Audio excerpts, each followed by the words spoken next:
여러분께 묻습니다. 과연 농사는 퇴비 하나로 모든 것을 해결할 수 있을까요? 아니면 우리는 퇴비에 대해 얼마나 알고 있을까요? 직접 퇴비를 만들어 본 경험이 있는 분들도 있을 것입니다. 하지만 다양한 원료가 각각 어떤 특성을 가지고 있는지, 그 특성이 토양에 어떤 영향을 미치는지까지 깊이 이해하고 계신 분은 많지 않습니다.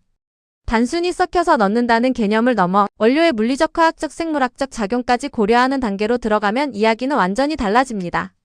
그렇다면 전문가들에게 물어보겠습니다. 여러분이 만든 퇴비는 얼마나 지속 가능합니까? 양분의 흡수율은 어느 정도입니까? 토양의 구조를 실제로 얼마나 바꿀 수 있습니까? 20년, 30년 동안 퇴비를 만들어 온 분들이나 직접 퇴비를 생산하는 분들조차도 이 질문에 명확하게 수치로 답하기는 쉽지 않습니다. 그만큼 퇴비는 단순한 자재가 아니라 복합적인 결과물이기 때문입니다. 농민 여러분께 다시 묻습니다. 가축분만으로 비옥한 토양을 완전히 재현할 수 없다는 사실을 알고 계십니까?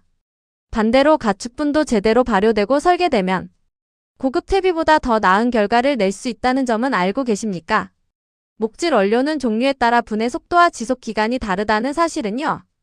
입자의 크기에 따라서도 토양에서 유지되는 시간이 달라진다는 점은요. 그리고 우리가 흔히 사용하는 퇴비가 왜 3개월도 가지 못하는지 그 이유를 알고 계십니까? 저는 이런 질문들을 수많은 농민들에게 던져왔습니다. 그 과정에서 하나 분명해진 것이 있습니다. 퇴비는 넣는다가 아니라 설계한다는 개념으로 접근해야 한다는 것입니다. 저희 토경 마스터 솔루션의 호기성 발효 톱밥 퇴비는 이 지점에서 출발했습니다. 1년 동안 총 8등분으로 나누어 서로 다른 원료를 단계적으로 혼합하고 실제 농가에서 발생하는 문제를 분석하며 개선해 왔습니다. 그리고 그 결과를 13년간 지속적으로 관찰하고 검증했습니다. 그 결과는 단순한 체감이 아니라 하나의 구조로 정리되었습니다. 10cm 두께로 시공할 경우 약 10년 지속되며 매년 약 1cm씩 감소합니다. 토심 20cm 기준으로 통기성은 약 50% 확보되고 보습력은 기본적으로 한 달 이상 유지됩니다. 2배로 시공하면 지속기간은 약 20년으로 늘어나고 토심 40cm 기준에서도 동일한 통기성 50%를 유지하며 보습력은 2달 이상으로 증가합니다. 이 수치는 단순한 추정이 아닙니다.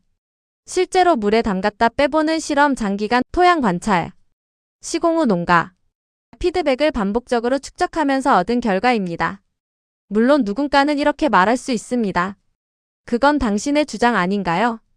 하지만 우리가 일상에서 사용하는 휴지를 떠올려 보십시오.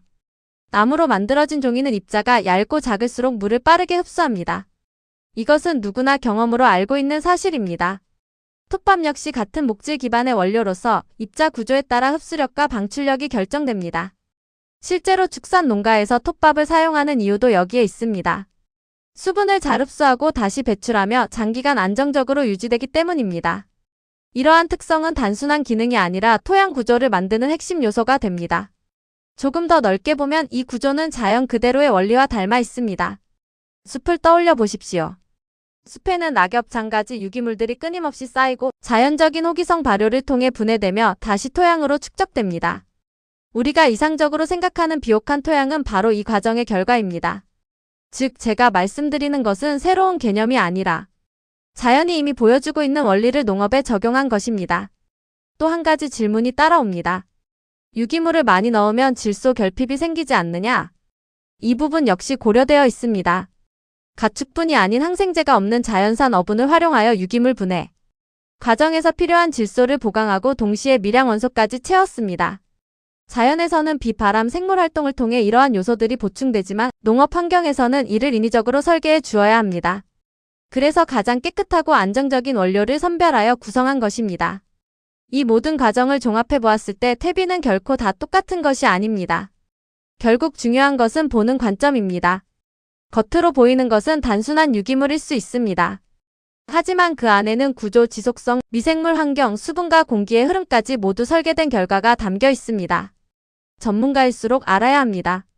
퇴비는 단순한 부산물이 아니라 매우 복잡하고 정교하게 설계되어야 하는 토양 시스템의 핵심이라는 사실을 말입니다.